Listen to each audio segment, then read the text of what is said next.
السلام عليكم ورحمة الله وبركاته. أنا وحنا هاي دكتور أحمد حاشم محمد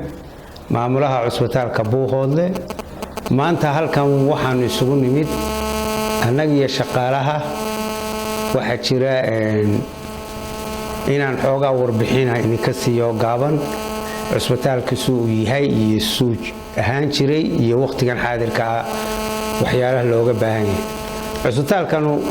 wuxuu ahaa laga bilaabay ilaa 40 sanadood waqti laga joogo markaynu qiyaasno ugu yaraan berigii dawladii dhexe ay burburtay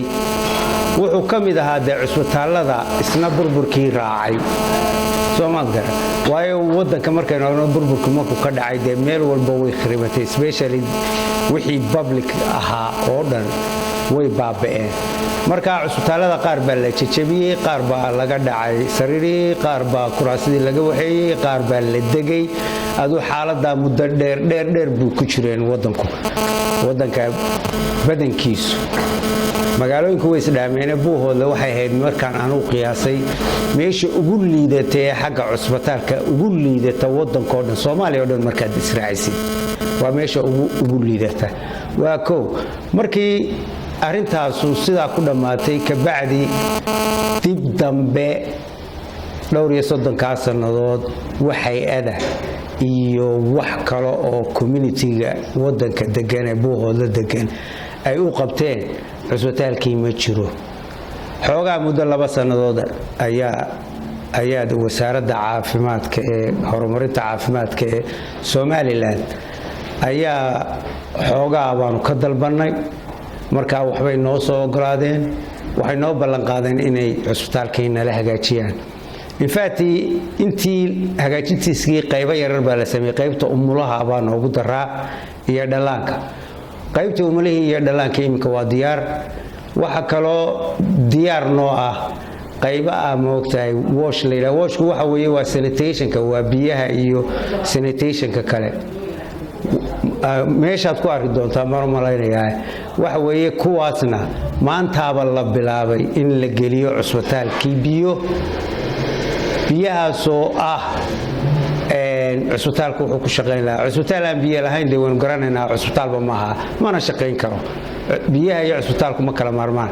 gooyada halka taagan arkaysa waa maanta xoogaa taangigaas aan biyo ku shubanaa horeyna biyo gelin uma lahayn marka qolooyinkan waliba si degdeg dhawaan waxaan doonaynaa cusbitaalka in aanu bilowno marka xoogaa aan isku soo dhacno marka waxa weeye waxa soo dhan markaan soo dhaafo community ahaan markaan u soo jeesto buuhoode iyo dadka degan warnimada buuhoode community weyn baa jira oo adinku kamid tihiin oo Yurub kamid tahay oo adduunka oo dhanba ku faaqsan aqli gal maaha markaan anigu wadanka dhan waan soo maray in fact koonfur ma batagin bariyaha laakiin waqooyi oo dhan markaan maray ilaa Garowe war wax inaga liita maana arag cusbitaal waxaan cusbitaal maaha ma awood been weyno waxa la oranayaa reerkii reer buuhooda ahaa awood bay waayeen taa u malayn maayo awood badan baynu leenahay Soomaaliya waxa aad u habsanteen dadkiini wax ugu qaban weydeen anigu waliba waxaan labada dadba waan ceebeenayaa waa dadka dibadda noogu maqan cid wuxuu doonahaado iyo dadka nala joogay community-gan halkan aan ku noolahay labaduba waa eedeysan yihiin midna isma oran war ummad way socotay ummad iyaga wax qabsadeen cidna caawin mayso cid kale uma soo jeedee bal idinku wax qabsada wali kumay fakarin markaan runta inii sheegaan oo ayaamii meesha la keenay sanadii xoogaa baan joogaa waxa la wixii garaad sheegan jiray ism sheegan jiray iyo wax walba isugu yaani stebiska aanu ma kala aqoon dadka markaan runta inii sheego waxa dhici karta dhaqaatiir badan oo maanta aad far badan way garanayaan moogta waligeena qabiil ma noqon marka waan isugu yeeray odayaashii waxaan warbal wuxuunaynu sameeyno waynu habsaanay cidina waxba inooma soo wardee cidna ha isku haleynay dadku iyaga wax qabsadeen markaan wax qabsanaynu raadinaynaa wax la inoogu daro ee wax qabsada adu ayaamii hore way soo dhaweeyeen guddi caafimaad baanu sameeynay oo odayaasha laftoodii ka tirsan oo dadkii magaalada wax haystay ka tirsan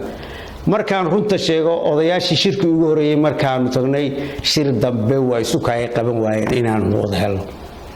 mar walba horta waxay oran jireen Axmedow ari yar baan ku jiraa waxan baan ku jirnaa balna yar sug war 3 bilood markaan raadinayay nimankii ay soo qabsoomay doonaan maalintii dambe gudoomiyihii baan arko waxaan wariyaahay wixiinu waa wax ma garan karo mala horaad u lahaydeen dhaqankane inaadaro nabadgeliyo sidii baan uga baxay shaqaalahaygii baan ku soo noqday cusbitaalkan aad arkaysaan dameeraha gali jiray oo geela seexan jiray oo dadka waalan baa seexan jiray markii dambe shaqaalihii xoogaa waxa guna siisaa wasaaradda horumarinta caafimaadka Soomaaliland ayaa shaqaalaha iyo konton qof ay guna siisaa aad baan ugu mahadnaqaynaa runtii wasaaradda horumarinta caafimaadka Soomaaliland shaqaalahaygii baan soo urursanay shir baan u qaadanay waxaan warcid odayaasheenii iyo dadkeenii iyo waxba way garan waayeen bal inagu maxaynu sameeynaa markaan tashanay runtii geedka la inii soo sawiri doona hadaad aragtaan oo taara ayaanu meeshii ku xidhnay waxaanu ka raysanay dadkii walaayay meeshii sheexan jiray waxaanu ka raysanay arigii iyo dameerihii iska fadhiisan jiray waxaanu ka raysanay meeshu dariiq bay ahayd oo dadka magaalada ka yimaada xagga kale u socda meesha ay dhex mari jireen alxamdulillah maanta waxa cusbitaalku waa noo xidhan yahay waana contributionkii shaqaalaha meesha jooga ilaahay ha barakeeye waa contribution koodi maanta xoogaa baad moodaa inuu cusbitaalkii yar kacsan yahay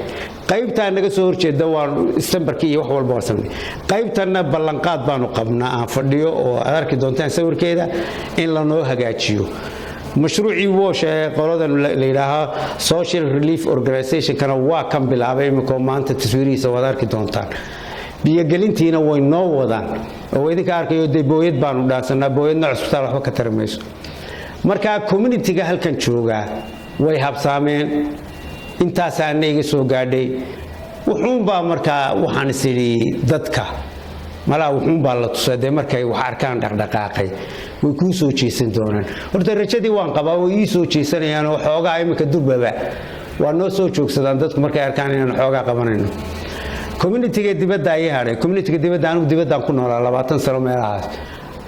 waana qaanaa waxay yihiin intay lacagta naga soo qaataan meel ay mariyeen ma garanayeen anu bariga hore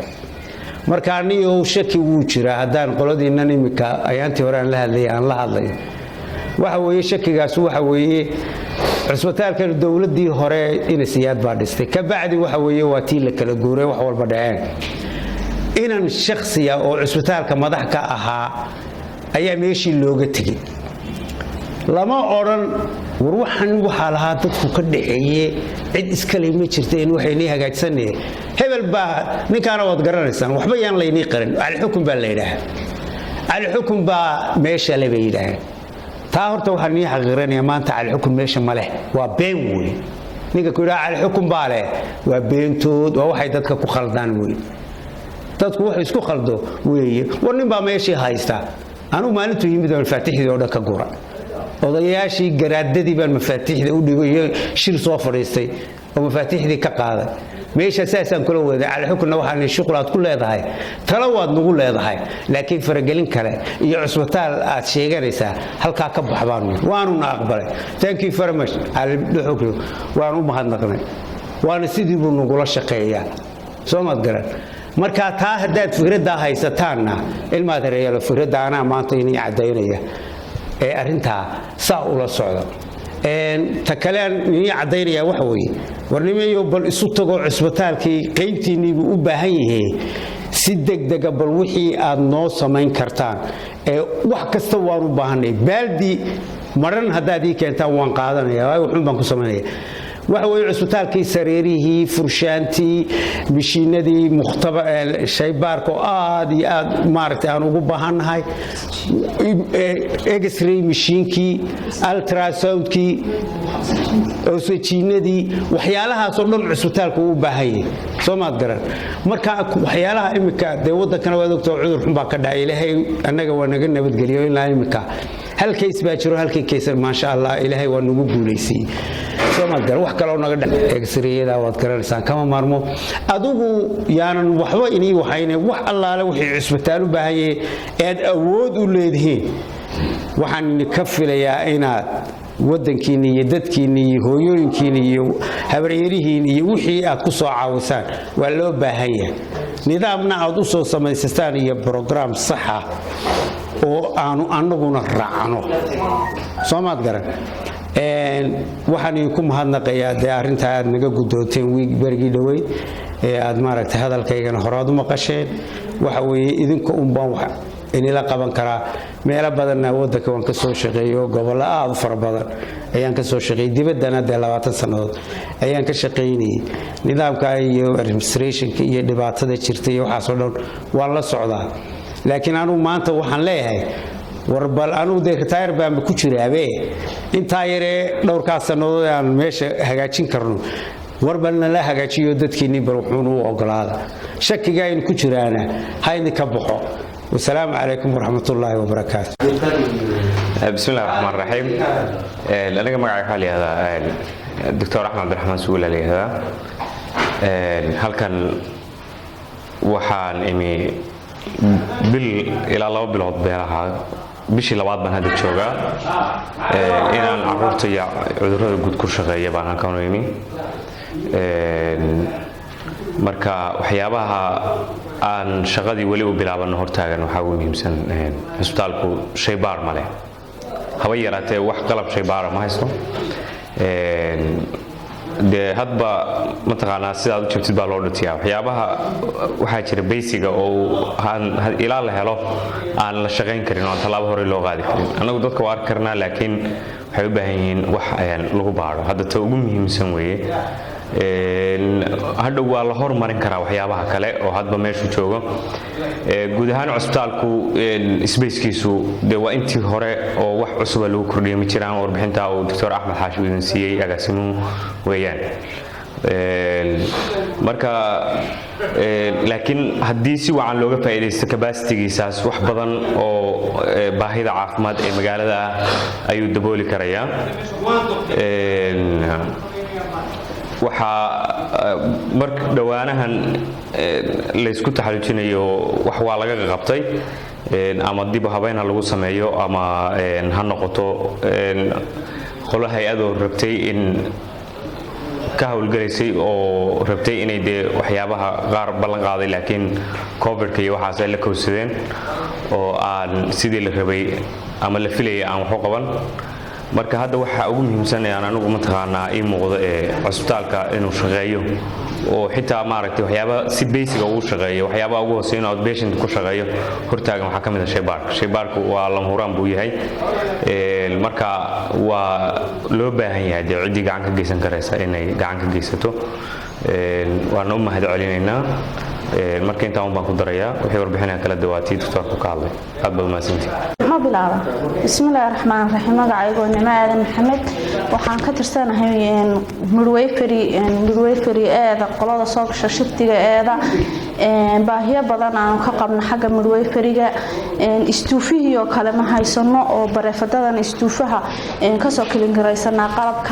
qalabkii oo kale waxaan haysanaa kidadkii 2 kid hadii dhowr hooyo ay noo yimaadaan kidadkiina naguma wada filnaa waxaan kale u baahanahay talaagada aan ku qaboojisano oxytocin-to kale ama balaadka oo kale dhiiga aan ku qaboojisano u baahanahay go'yaashii iyo sariisheed barkimooyinkii oo kale saas kale ay nagu yar yihiin oo aan xoogaa ka haysano markaneecooyinkii sidaas oo kale marka baahiyahaas baa jira xoolashu waan haysanaa sariirihiina waan haysanaa joorariyaashii waxyaabihii alaabihii kale waan haysanaa laakiin waxaan baahiyaha noogu badan ee qaybta midwiferygu waa intaa weeyaan assalaamu calaykum waraxmatullahi kan hadda aad arkaysaan idin muuqda waxa weeyaan waa qolkii farmasiga weeyaan waa daawada loogu talagalay in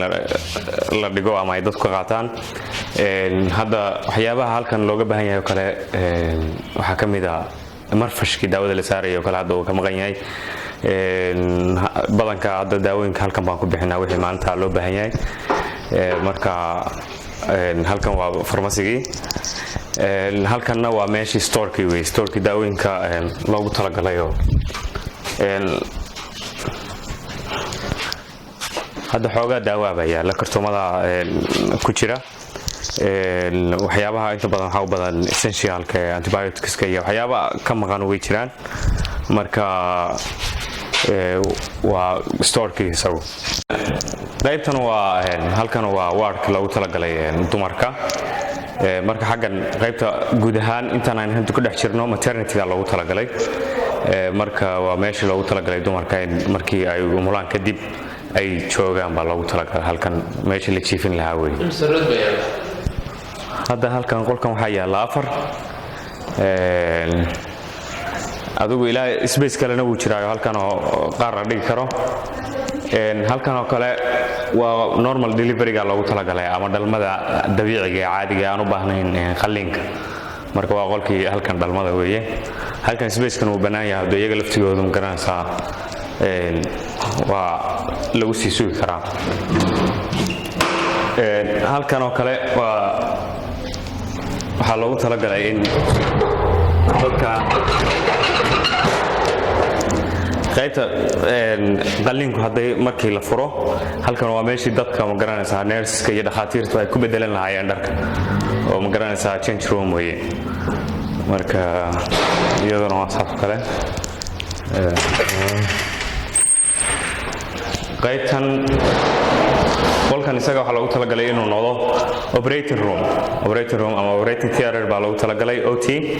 waa meeshii halkii loogu talagalay in qalliinka lagu sameeyo hadda qalabkii ma yaalo laakiin waxa weeyaan waa meesha sida lagu tala jiro la rabo in maaragtay qalliimada lagu sameeyo haddii la haydmo marka hadda waxyaabahan yaalla waa kanoo kale waa xoolkii kuwo kalena way yaalaan xoolal kale iyo sariirtan iyo laakiin isaga spacekan waxaa loogu talagalay inuu noqdo meesha lagu samaynayo qalliimada waxaa qalabayn baa ka dhiman waxaa ka dhiman mukayfkii oo kale ama AC-gii oo kale male leyrhkoo kale guud ahaan hadda ma shaqaynayo dee sababo mataqaanaa xagga dhaqaalaha la xidhiidho oo kale oo dee shirkado gaar loo leeyahay baa inta badan leyrka bixiya marka waxay ilaa dhakhtarku dee toos u shaqeeyaan mataqaanaa oo ay cid ay kala xisaabtamaan oo xisaabtii bixisa la helo way adag tahay in la helo gawey sababtoo dadku isma dhexgeli karaan marka adigu xoogaa markii hore dee muddo laguma shaqayn meelaha hadda dib habeynta lagu sameeyayna kuma jiro marka xoogaa waad arkaysaan inuu kii kale ka duwan yahay kale qaybtii hore aan soo aragnay waxay ahayd qayb dhowaan dib habeyn lagu sameeyey oo la hagaajiyey oo mutuleel iyo wax la dhigay oo la yara qurxiyey laakiin kanu weli waxba lagama qaban laakiin waxa weeyaan waxaa looga faa'iidaysan karaa space fiican buu leeyahay daaqado ku filan buu leeyahay hadda ilaa 6 sariirood baa halkan yaala qolkan aad u jeedaan waxa weeyaan waa qolka xafiiskii maamulka weeye ee cusbitaalka marka isaguna dee wax saas isagu qalabayn uma baahna intaanu iskaga filan